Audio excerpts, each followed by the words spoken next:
തൗഹീദുള്ള ആളുകൾ അവർ മിണ്ടാതിരിക്കണം. പലരും ഒരു പണിയും എടുക്കുന്നില്ല. ഇങ്ങനെ ആയിരുന്നില്ല പഴയ കാലത്ത്. ചുറ്റുപാടുമുള്ളവർ, കുടുംബക്കാർ, നിങ്ങൾ അവർക്ക് തൗഹീദ് എത്തിച്ചു കൊടുക്കണം. ഒരു കാര്യം വാട്സാപ്പിലോ മറ്റോ ഒരാൾക്ക് എത്തിച്ചു കൊടുക്കാൻ അങ്ങനെ ചെയ്യട്ടെ. സമ്പത്തുള്ളവൻ സമ്പത്ത് ഉപയോഗപ്പെടുത്തട്ടെ. സംസാരിക്കാൻ കഴിയുന്ന അങ്ങനെ ചെയ്യട്ടെ. കയ്യിൽ ആകെ ഉള്ളത് ഈ മൊബൈലാണ്. ഈ ക്ലിപ്പ് കണ്ടോ, ആ ക്ലിപ്പ് കണ്ടോ. ഇതാണ് നമ്മളിൽ പലരും മറ്റുള്ളവരെ ഇസ്ലാമിലേക്കും തൗഹീദിലേക്കും ക്ഷണിക്കാനുള്ള വടിയായി കയ്യിൽ വെച്ചിരിക്കുന്നത്. അള്ളാഹുവിന്റെ ഖുർആൻ പറഞ്ഞു കൊടുക്കുക, നബി സല്ലല്ലാഹു അലൈഹി വസല്ലം ഹദീസ് കേൾപ്പിച്ചു കൊടുക്കുക. അതിന് വലിയ ബർക്കത്തുണ്ട്. ഈ പറയുന്ന ക്ലിപ്പുകളും മറ്റു കാര്യങ്ങളെക്കാളും സ്വാധീനമുണ്ടാക്കും ജനങ്ങളുടെ ഹൃദയത്തിൽ. അള്ളാഹുവിന്റെ വാക്കാണ്, റസൂലുള്ളാഹിന്റെ വാക്കാണ് സല്ലല്ലാഹു അലൈഹി വസല്ലം. ഈ ക്ലിപ്പ് കാണിച്ചാൽ അവർ പറയും നിങ്ങൾ ഉണ്ടാക്കിയതാന്ന് പറയും. അതുകൊണ്ട് സഹോദരങ്ങളെ, നിങ്ങൾ കാണാപ്പാട് പഠിക്കണം. നിങ്ങൾ തൗഹീദ് പഠിക്കണം എന്ന് പറഞ്ഞു കൊടുക്കണം. ഈ ചുറ്റുപാടുമുള്ളവർ, കുടുംബക്കാർ, നിങ്ങൾ അവർക്ക് തൗഹീദ് എത്തിച്ചു കൊടുക്കണം. അവർ ഈ അവസ്ഥയിൽ മരിച്ചുപോയാൽ കാലകൾ നരകത്തിലേക്കാണ് പോകുന്നത്. വെറുതെ ഇരിക്കരുത്. ഷെയ്ഖ് ഇബ്നു ബാസ് റഹിമഹുല്ലാഹ് അദ്ദേഹം പറഞ്ഞ മനോഹരമായ ഒരു വാക്കുണ്ട്. അദ്ദേഹം പറഞ്ഞു, ബാത്തിലിന്റെ ആളുകൾ അത് അസത്യമാണ് എന്ന് അറിഞ്ഞുകൊണ്ട് അവർ അതിനു വേണ്ടി വിയർപ്പൊഴുക്കി പണിയെടുക്കുന്നു. സത്യത്തിന്റെ ആളുകൾ അത് സത്യമാണെന്ന് അറിഞ്ഞിട്ട് ഇവിടെ കിടന്ന് ഉറങ്ങുന്നു. എങ്ങനെയാണ് ഇത് ശരിയാവുക?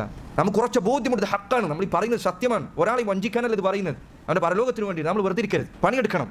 നമ്മുടെ നാട്ടിലേക്ക് നിങ്ങൾ നോക്കൂ, തരീഖത്തുകൾ ഇവിടെ വളർന്നുകൊണ്ടിരിക്കുന്നു, സൂഫികൾ വളർന്നുകൊണ്ടിരിക്കുന്നു, അറിവില്ലായ്മ വ്യാപിക്കുന്നു.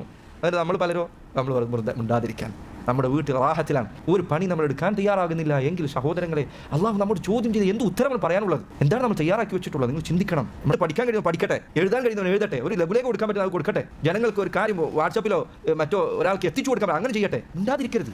ഞാനൊന്നും പറയില്ല, പറഞ്ഞു കഴിഞ്ഞാൽ പ്രശ്നമാകും എന്ന് പറഞ്ഞ് മാറിയിരിക്കരുത്. ഇതിനു വേണ്ടിയാണ് അള്ളാഹു നമ്മെ ദുനിയാവിലേക്ക് പറഞ്ഞയച്ചത്. ആ ഉത്തരവാദിത്ത ബോധം നമുക്ക് ഉണ്ടായിരിക്കണം സഹോദരങ്ങളെ. നമ്മൾ നഷ്ടപ്പെടുത്തരുത്. തൗഹീദിന്റെ വില നമ്മൾ മനസ്സിലാക്കണം.